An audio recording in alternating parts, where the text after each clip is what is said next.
বন্ধুরা, আজকে হবে মুরগির রেসিপি। তো আপনাদের ফুল ভিডিওটা আমি দিব। আপনাদের নাইম খান। তো আমি আজকে রান্না করতেছি অনেক দিন পরে। তো রান্নার ফুল ভিডিওটা আপনারা দেখবেন, আশা করি ভালো লাগবে। প্রিয় বন্ধুরা, এখন হলো রিভিউ দেওয়ার পালা। আমার রান্না কি মজা হইল নাকি? খুবই স্বাদ, খুবই মজা। বন্ধুরা, আজকে হবে মুরগির রেসিপি। তো আপনাদের ফুল ভিডিওটা আমি দিব। মুরগির সাথে হালকা 2টা আলু দেব। আমার ভাতও রান্না শেষ, এখন ঘর দিয়ে দিব।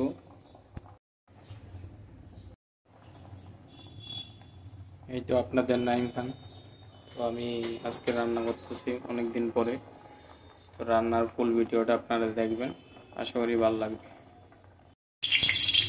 আচ্ছা, আপনাদের কড়াইতে তেল দিয়ে দিবেন, তারপরে আপনি পেঁয়াজ কুচি দিয়ে দিতে হবে। আপনাদের ভাজা ভাজা করতে হবে পেঁয়াজটা। তারপরে পেঁয়াজ এই মুরগির যত মশলা আছে মশলাগুলো দিতে হবে। পেঁয়াজের কালারটা হালকা হালকা লাল ভাব আছে, এখন আপনাদেরকে দিয়ে দিতে হবে রসুন বাটা এবং আদা বাটা।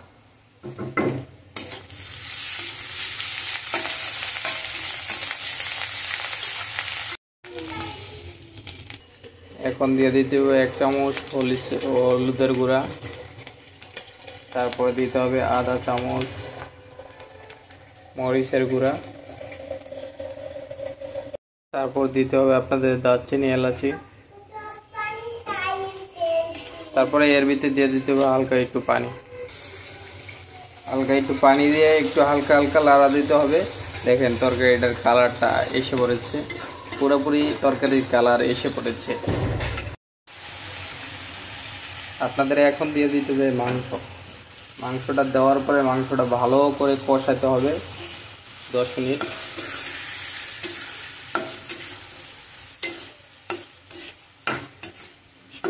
মিনিট। মাংসটা কষানোর পরে দিয়ে দিতে হবে আপনাদের আলু।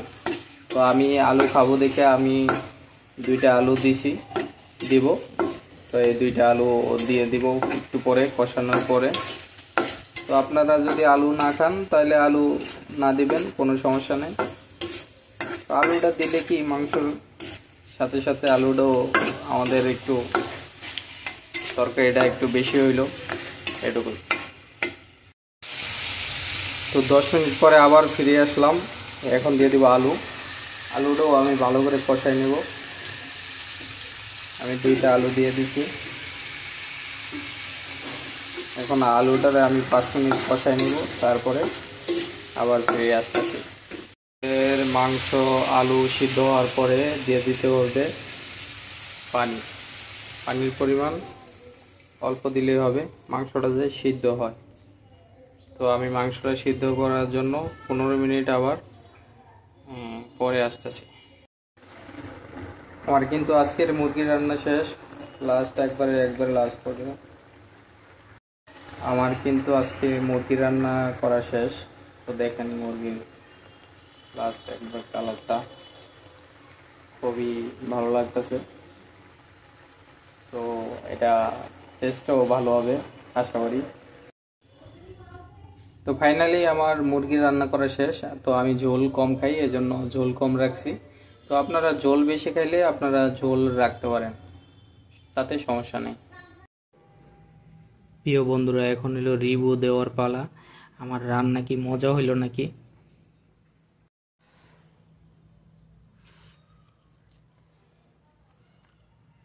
আর খাইলই তারপর রিভিউ দিতেছি।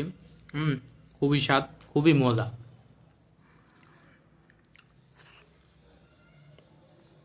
তো আমার সাথে যারা যারা প্রবাসী ছিল, যেরকম রাসেল ভাই, হৃদয় ভাই, হাবিব ভাই, আরও অনেকে, তো তারা জানে যে আমার রান্না কতটাই মজা। তো আজকের রান্না কিন্তু একটা দিক খারাপ আছে, সেটা হলো লবণ বেশি দিয়ে দিছি। তো আপনারা কিন্তু লবণ বেশি দিবেন না, আপনাদের স্বাদ অনুযায়ী আপনারা দিবেন। ওকে, আল্লাহ হাফেজ। ভিডিওটা আজকে এই পর্যন্তই।